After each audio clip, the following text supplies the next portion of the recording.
जगातल्या सगळ्यात मोठ्या रहस्यांपैकी एक म्हणजे श्राउड ऑफ ट्युरिन. येशू ख्रिस्तांना निधनानंतर ज्या कापडात गुंडाळलं होतं ते हेच कफन असल्याचं मानलं जात आहे आणि या कापडावर उमटलेली मानवी प्रतिमा आजही विज्ञानासाठी एक न उलगडलेलं कोड आहे. मात्र आता या रहस्याचा धागा जो आहे तो थेट भारताशी जोडला गेला आहे. इटलीतील युनिव्हर्सिटी ऑफ पादोभाचे प्रोफेसर गियानी बारकासिया आणि त्यांच्या टीमनं केलेल्या अभ्यासात एक खळबळजनक खुलासा झाला.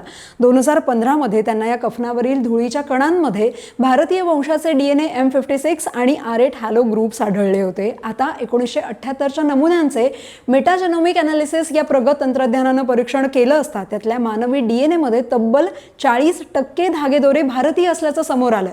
शास्त्रज्ञांच्या मते कफन नक्की कोणाचा आहे यापेक्षा हा प्रवास कसा झाला हे जास्त महत्त्वाचं आणि शक्यता अशी आहे की या कापडाचा धागा यान भारतातून तयार होऊन तिथं गेला असावा किंवा इतिहासात अनेक भारतीयांनी या कापडाला स्पर्श तरी केला असावा. 1988च्या कार्बन डेटिंगनुसार हे कापड मध्ययुगीन म्हणजेच इसवी सन 1260 ते 1390 या काळातलं वाटत होतं. पण अलीकडच्या एक्सरे तंत्रज्ञानानं वॅक्स हे कापड 2000 वर्ष जुनं असल्याचा दावा केलाय.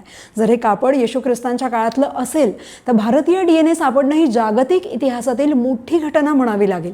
या शोधामुळे या रहस्यमय कफनाची चर्चा पुन्हा एकदा रंगली आहे. तुम्हाला काय वाटतं, हे कापड खरंच भारतातून गेलं असेल का? कमेंट्समध्ये नक्की सांगा आणि फॉलो करा लगावबत्ती.